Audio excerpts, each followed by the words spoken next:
Thank you, John. Well, today we're celebrating Transfiguration Sunday, a day that the church remembers. So if you're ever on Jeopardy, you can remember this is Transfiguration. Now, the next week will be the first Sunday of the season of Lent.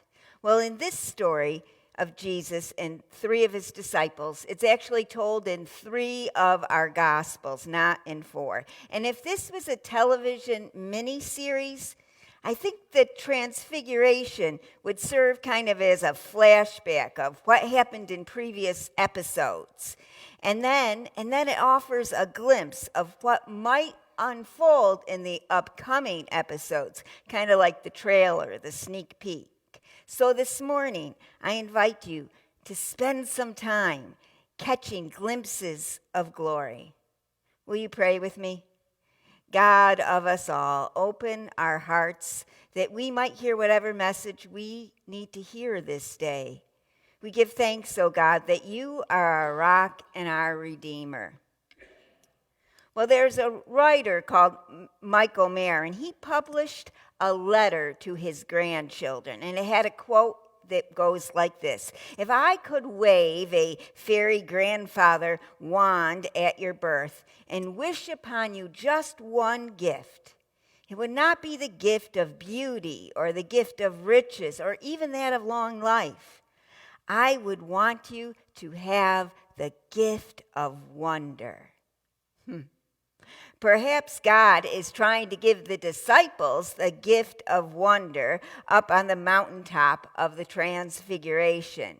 Peter and James and John are simultaneously terrified and also captivated at the moment of Jesus' transfiguration.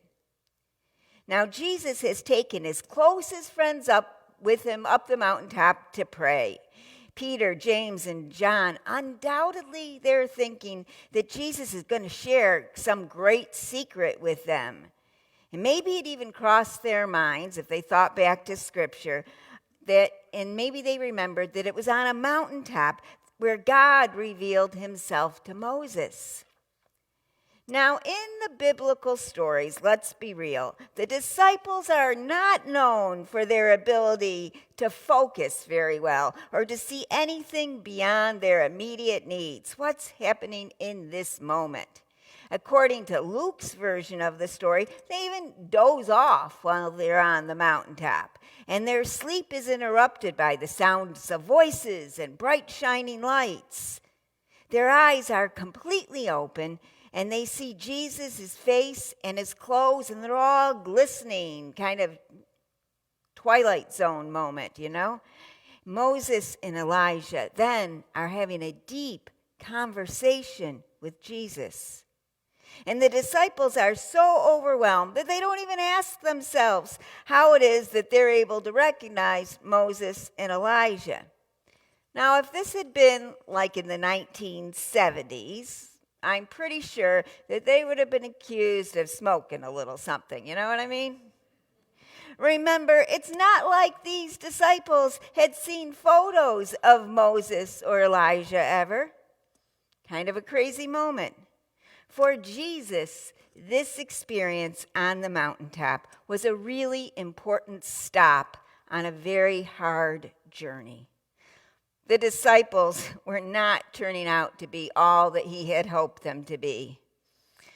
They were with him 24/7. And they had seen all the benefits of what he had done, and they had heard all of his teachings, and yet most of the time, they don't have a clue. They're clueless. Jesus must have been bummed out and frustrated by them. Because, it's kind of disappointing when we realize that the people we've surrounded ourselves with, you must have had a time when this happened in your life. Maybe it was in your teens or your 20s. Hopefully it's not now. But you realize that the people around you are kind of dopes. You know what I mean? And come on, admit it. You've had one or two friends over the years that were clueless. They were kind of dopey. We all have. Hopefully they aren't still. Maybe even we've been a dope once or twice in our life. It happens, right?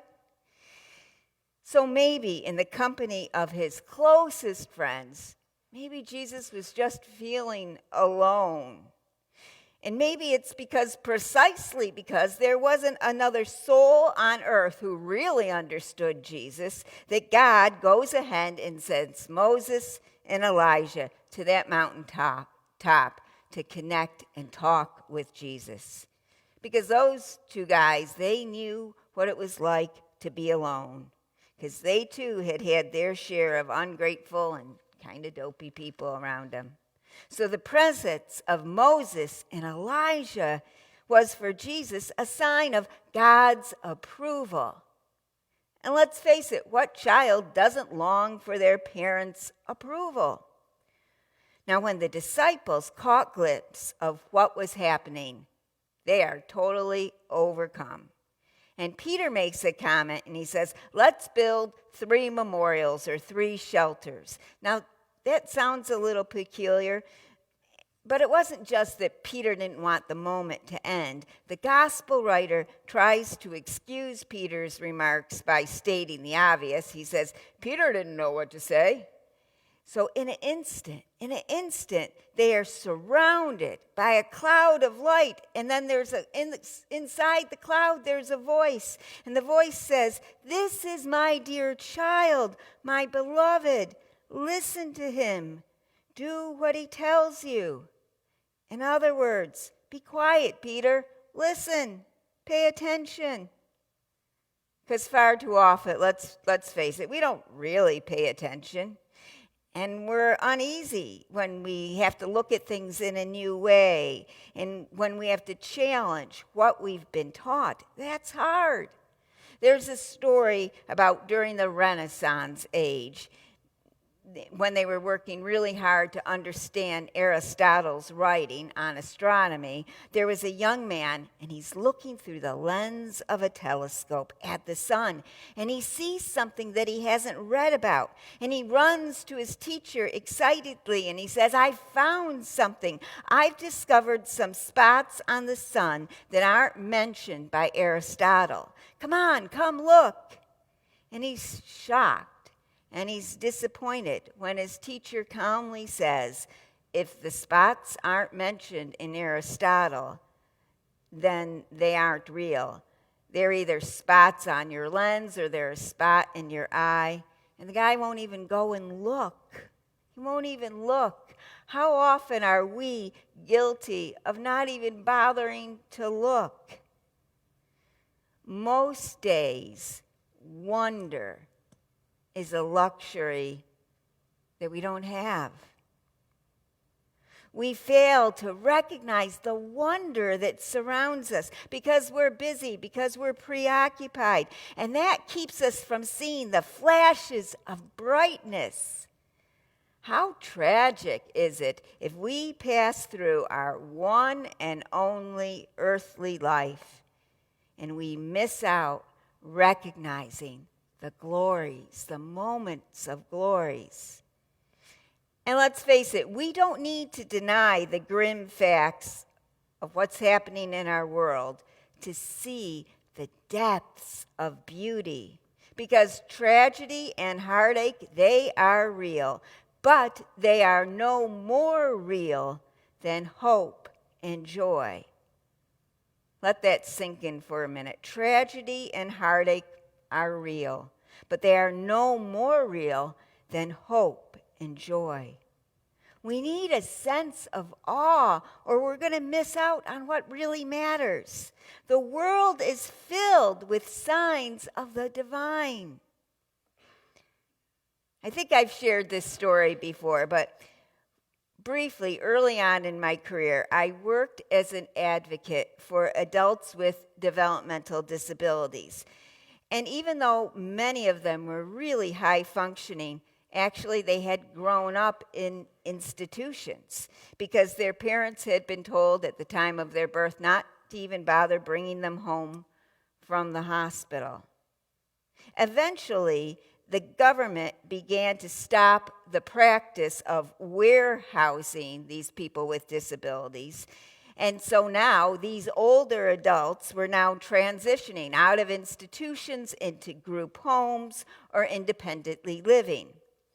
So one weekend I went to a conference with this group of adults, and they were going there to learn about how to advocate for themselves in all sorts of situations. Now, they were really excited to be staying in a hotel. For many of them, it was the first time. And they had all brought their bathing suits because, of course, the hotel had a pool. And so at the appointed time, we go down to the pool. And I had not bought a bathing suit because I was not going swimming. So immediately I notice that the entire group is just pacing around the pool. They're looking at the water, they're pacing around, but they're not even getting in the shallow end. And I finally asked them, kind of annoyed, why did we bother to come down to the pool if none of you are even going to get in the water? And then Jean speaks up and she explains to me that none of them had ever been in a pool or a lake. That just doesn't happen when you grow up in an institution. My heart broke for them. Imagine that they had never had the option to splash in water. They had never run through a sprinkler.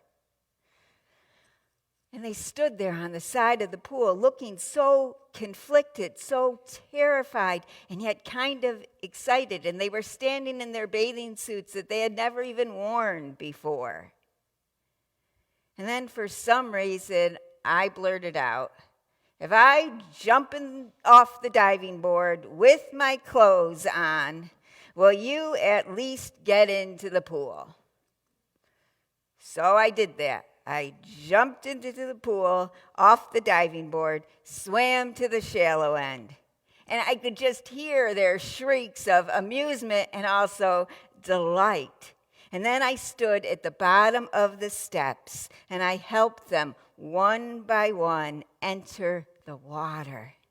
And soon they were splashing and they were jumping up and down, and there were expressions of just pure delight that could only be described in my mind as a moment of glory. And we laughed and we played in the water, and it was a glorious time.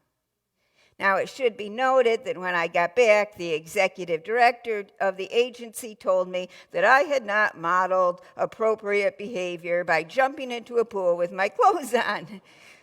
But honestly, I could not have cared less, for I had experienced the divine in that moment. For most of us gathered here, there have been moments when we have experienced awe. In the depths of our soul, we have felt something that words just couldn't describe. But those moments are far from consistent, right? We can't force ourselves to be in a permanent state of awe. Peter, James, and John still had to come down from the mountaintop, and they still didn't really understand what Jesus wanted them to see.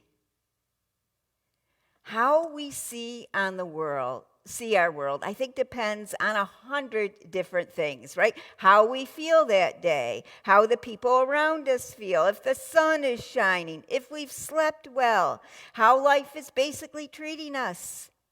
Some days, let's face it, we're doing well if we can just get through the day. But what can we do? Though it may take a lifetime, it's up to us to train ourselves to see, to notice, to pay attention to what's before our eyes. We can exercise our imagination, or at least as much as we exercise our opinions. Let us exercise our imaginations. Think about it. In a few weeks, we're going to get a hint of the holy as the first brave daffodils push through the frozen ground. And we'll start to notice that the days are growing longer.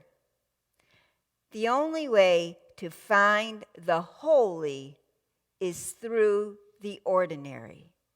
And the ordinary is far more extraordinary than we think. It's a very healthy exercise to choose to remember what brings a sense of awe.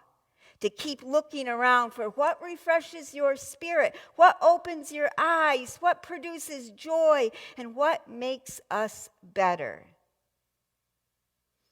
Next week, we're having our annual meeting, and to prepare for the annual meeting, we have to write annual reports. And so I've been thinking about things here at Hope Church, moments of glory that I've noticed here at church.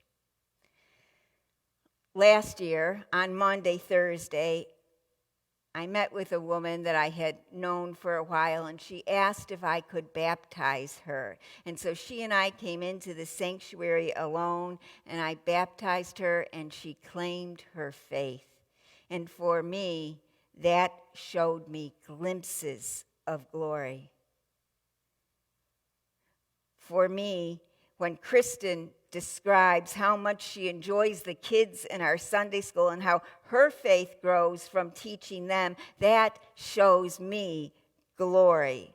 Taking communion this week to Jean Frank and hearing her stories, that shows me glory. Watching the kids at Camp Caring, our summer program, tie-dye onesies for little babies, that shows me glory. Feeling my, there's communion, there we go. I don't know about you, but on Christmas Eve, when we sing Silent Night by candlelight, and I hear the voices and their bells playing on Christmas Eve, or this year when we had the Neal family come and portray the Holy Family, that shows me glimpses of glory. Or a few weeks ago when little Charlotte was up here in the children's message, and she said that she would give Jesus chocolate ice cream for his birthday. Or when I heard Chris proudly say his name at his baptism, that shows me glimpses of glory. Or when we heard stories about Jerry Rogers and all the people he had impacted this year at his memorial service, that brings me glimpses of glory. Or when I'm talking to a young mother whose family has gone through a medical crisis, which then has caused a financial crisis, and I'm able to give her 2 boxes of diapers, that shows me glimpses of glory. Or when I talk to the leaders of AA who share how welcome they feel having their meetings here at Hope Church, that shows me glimpses of glory.